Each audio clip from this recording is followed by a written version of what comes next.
Wow, thank you, Joe. Thank you for nominating me for this award. Thank you for everyone who was involved in the nomination. Thank you, ASBMB, for this incredible honor, and thank you all for being here today. So let's see if I can figure this out. I was told how to do this. There we go. So I'm going to spend a little bit of time with you today telling you a little bit more about my journey, about my commitments, my passions, my personal call to action, and at the end I have a call to action for everybody in the audience that I hope you'll agree is something that is worth pursuing. I'll start by telling you a little bit about myself. I was born in New Jersey more years ago than anybody wants to remember, but science was almost a part of my DNA, and one of the reasons for that is that Joe mentioned my grandfather. My grandfather had a high school education, but he was hired by Exxon during World War II to work on jet engines because he built a plane in his mother's garage, quite frankly. That's a whole other story. But I heard about my grandfather and his work in the lab all the way through growing up. He essentially retired as a chemical engineer. I love this picture of him at the bench back in the 50s or 60s. And he wanted somebody to get a degree in chemical engineering. The first person he tried to play that with was my mother, who was having nothing of it. But she was interested in being a physicist and ultimately wasn't able to do that because the courses she needed weren't offered at the women's college where she was enrolled. Another different story. But long story short, it's these two people who inspired me to pursue a degree in science. And indeed, I was lucky to get a bachelor's in chemistry at Rutgers, and then to go on to a PhD program at Johns Hopkins, where I graduated in 1990. And I think of those first few slides, that first few bit of information as being kind of the wonder years for me, because it was a time of exploration, a time of thinking about where I might be and what my ultimate impact might be. So then I move into what I call my establishing my brand years, and that starts after I finished my PhD, and I was very fortunate to get a postdoc with Ed Dennis at UCSD, which was just an absolutely fantastic opportunity for me. Gave me the opportunity to meet the coolest enzyme in the whole world, the phospholipase A2, but it also gave me a chance to start thinking like an independent investigator. And at the end of my time in Ed's lab, I had to make the decision in terms of what am I going to do? Am I going to go into industry or am I going to go into academics? And the choice was very clear for me. The choice was academics. And that was in part because I had some incredible role models. And one of them was my great aunt, Aunt Mabel, who was the first black school principal in the state of New Jersey. There's a school named after her in our hometown, Elizabeth, New Jersey. She inspired me to get excited about not just learning, but teaching as well. And I'm so grateful to have been able to follow in her footsteps. And importantly, I had some wonderful mentors who supported me as well. This is a picture of Dan Conrad, who is not a biochemist. He's an immunologist, but he's a faculty member I met early on in graduate school who encouraged me and always set the bar just a little bit further ahead than I thought I could go. And it's because Dan pushed me and said, you can do this, that I actually aspired to go on to a faculty position. I didn't think I could do it. Dan knew I could. And importantly, Ed Dennis, whom many of you know, provided me with the opportunity during my postdoc to function relatively independently. So I actually kind of proved to myself that I could get an experimental program started, that I could generate data, analyze those data, and then ultimately communicate those data to my peers. And I thank Ed for that. Again, without his support, I would not be where I am now. Between Ed and Dan, I learned the very important lesson that your mentors, your advocates, don't necessarily have to look like you, and they don't necessarily have to have your lived experience. So I was very fortunate to be recruited to VCU, and I was there on faculty for a very, very long time, where I dug into my research and, again, got to study that incredibly cool enzyme, phospholipase A2. In particular, I focused on a form of the enzyme called IPLA2. The I stands for independent, as an independent of calcium. And if you're a PLA2 aficionado, you know why that's important. And I studied in particular the IPLA2B or IPLA2 beta. And this is an enzyme that does all kinds of incredible things in basic cell phospholipid metabolism, in health and in disease. I'll just tell you about one of them, one of the studies that I was involved in collaboration with Sasanka Ramanathan, where we were able to show that IPLA2 beta regulates pre-mRNA splicing. This was in an islet cell model and an apoptosis model. And basically what we showed is that lipids downstream of IPLA2 were basically shifting splicing in favor of either the pro-apoptotic splice variants or away from anti-apoptotic splice variants. The reason I show you this is that came out in JBC in 2015. That was my last JBC paper. So you may be wondering, what the heck have you been doing since 2015? And that's what I want to share with you for the rest of my time here. While I was at VCU, I got involved in a very important initiative related to broadening participation, and that has really become the reason that I'm here. My raison d'etre, the thing that's really driven me during the second half of my career. I was very fortunate at VCU to be among a group of people who were dedicated to not only thinking about broadening participation, but actually doing something about it. And they include John Ryan, who's still there, Sarah Golding, who's still there, Marcy Wright, who is still there, Joyce Lloyd, who is recently retired, and the late Jan Chalbowski, who really got us all thinking about what we could do with our privilege, being at VCU, in our research labs, to broaden participation in science. So let me give you a sense of what we did. This is the birth of an idea. Back in 2008, we sat down and had a cup of coffee. And as we were sitting down having our coffee, we realized there was more diversity around our table drinking coffee than there was in the PhD programs in the School of Medicine. That was not a good thing. We also thought about the undergraduate campus, which was a mile away. We always had undergrads in our labs, but we very rarely saw undergraduates who were underrepresented in our labs. That was not a good thing. And then we had run some summer programs, and we'd actually had students in our lab during the summer, and that was great. They had great experiences. They generated data. They did presentations, but then they went back to their undergrad campuses and signed up for the MCAT. Not what we were aiming for. So we thought there's got to be something we can do to make this turn out better. And so what we did in 2009 was we wrote 5 proposals to the NIH, to the pipeline programs that then existed at NIH, hoping that one of them might get funded. And in fact, 4 of them funded, and those 4 programs were funded at VCU until very, very recently. They were the genesis of what became the research training programs that were housed in the Center on Health Disparities in the School of Medicine at VCU. And as you can see on this slide, those programs at one point spanned everywhere from pre-K-12, where there was a program for teachers, all the way through to clinical faculty, and basically everything in between. This was definitely a case of if you build it, they will come. Once we built these programs, we thought, my goodness, what if the students aren't actually interested? What if we don't get any students? But in fact, the students came, and they came in droves. And to illustrate that, here's a picture of our first trip to Abercamps. When we only had a few students, we had 3 or 4 students. The 2 students on the left-hand side were the first students in our MARC program, for example. And this guy, the tall guy there, is now a faculty member. I'm sorry to change the slide, but he's now a faculty member, George Mason.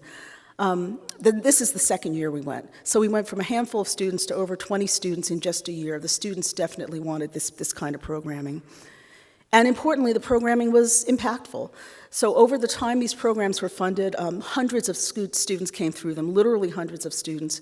Most of those students are still in science in some way, shape, or form, and importantly, we do indeed have some students who are now faculty on their own right, running their own labs and training their own students. This was programming that actually had a benefit, and that benefit continues. So it was this programming that made me think, maybe it's time for me to rethink my career choice. Maybe I'm not meant to be a PI, maybe I'm not meant to be running my lab, maybe instead I should be looking for a position, a graduate dean, for example, where I can do this kind of programming, broaden participation, and at the same time impact graduate education.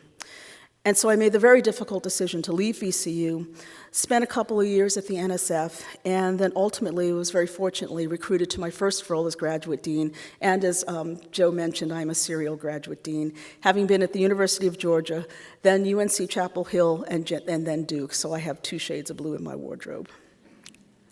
And it's in these positions that I had the opportunity to leverage my position, my power, my privilege, to actually start to make a difference when it comes to broadening participation in ways I could not have imagined doing when I was a faculty member at VCU. I like to think of this as when I became a Jedi. And so here's my sword, and here's a timeline. And here are some of the important things that I was able to get involved in during that time by leveraging my position as a graduate dean. And I'm so, so grateful to ASBMB for providing many of these opportunities. As you can see, I spent a long time on the MAC, the Minority Affairs Committee, where I met wonderful people who made a tremendous difference both at ASBMB and at their home institutions. I'm very, very grateful to have been part of the MOSAIC program, which supported underrepresented individuals who were aspiring to go from the postdoc to being PIs. And I'm excited that so many of them have started their labs and that I've actually gotten to see them here at this meeting. And they're all doing very well in their labs and starting to train their own students, who in turn will continue to have impact. And probably the activity that I'm most proud of is serving on the Committee on Equal Opportunities in Science and Engineering, or CEOS. This is an NSF committee that provides NSF with guidance and feedback on how to address broadening participation in its many, many spaces. So this was all very exciting. A lot of great work was being done. Policies were being changed. Students were being educated. Lives were being changed as a result of this work. And it's not just my work. It's the work of many people that goes into all this. And then this happened. And because of this happened. So if you go to that, remember that slide I showed you earlier with the programs in the Center on Health Disparities, if you go to that page now, this is what you get. It is as if we have rolled the clock back to 2008 and probably before, which prompts a really important question: what do we do now?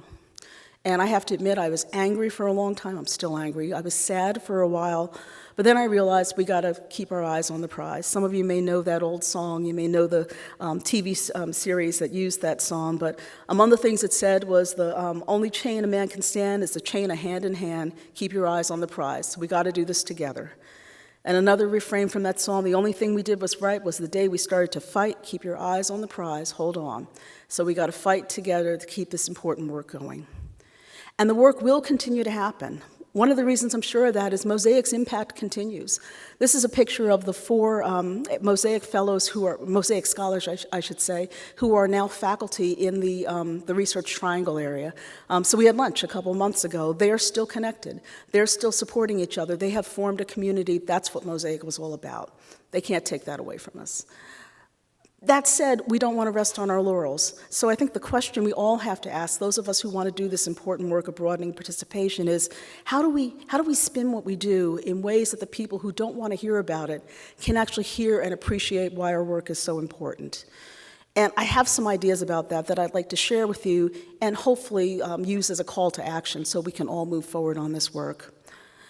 Although China is our #1 collaborator when it comes to research publications and products, the long and the short of it is it's also our biggest competitor.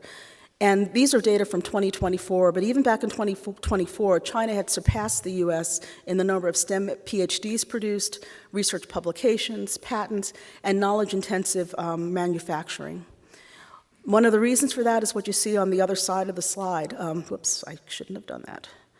You may notice that China is catching up and has actually now surpassed the US when it comes to gross domestic expenditures in R&D.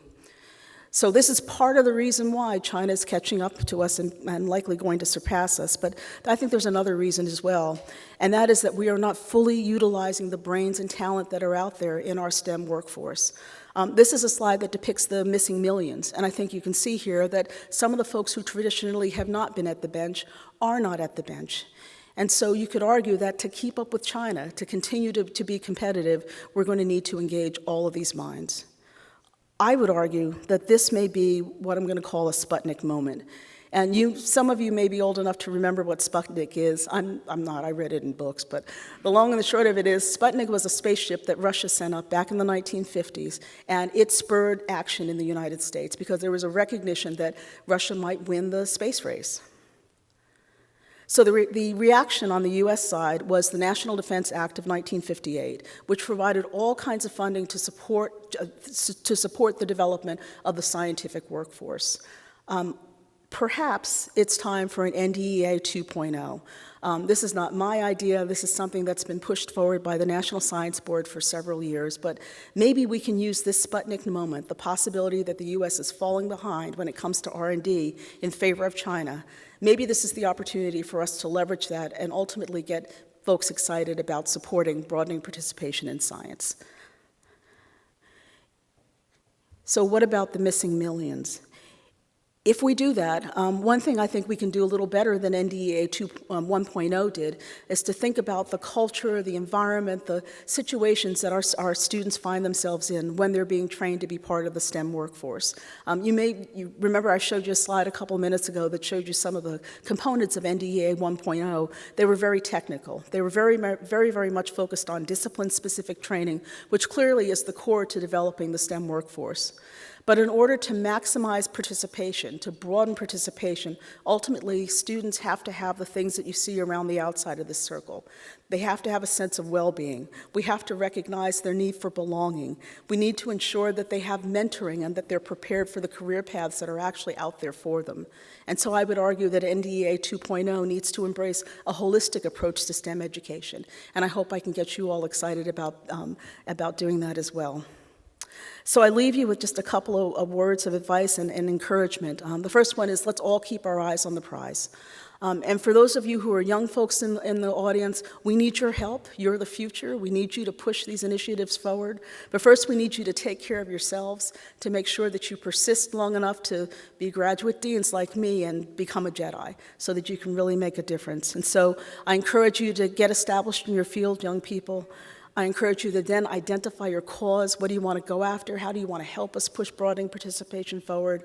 I then encourage you to build a professional brand and network that will help you to accomplish that. And then ultimately, I encourage you to pave the way for others. And for all of us, let's never forget that broadening participation is not a problem. It is a strategy to promote and advance scientific research, learning, and innovation. That's the key. That's why we're all here, and that's why I'm so grateful to be accepting this award today. Thank you all, and I especially want to thank the folks who put this award together for me. At the core of all this is as Ellis Bell. Without Ellis, I would not have been a member of ASBMB in the way I am. But I want to thank Joe, my good friend, for many years for putting together a wonderful nomination. I thank Judy Bond, and I thank Betty Sue Masters for their contributions to that nomination. Takita's not here and Pete's not here, but I thank them in absentia.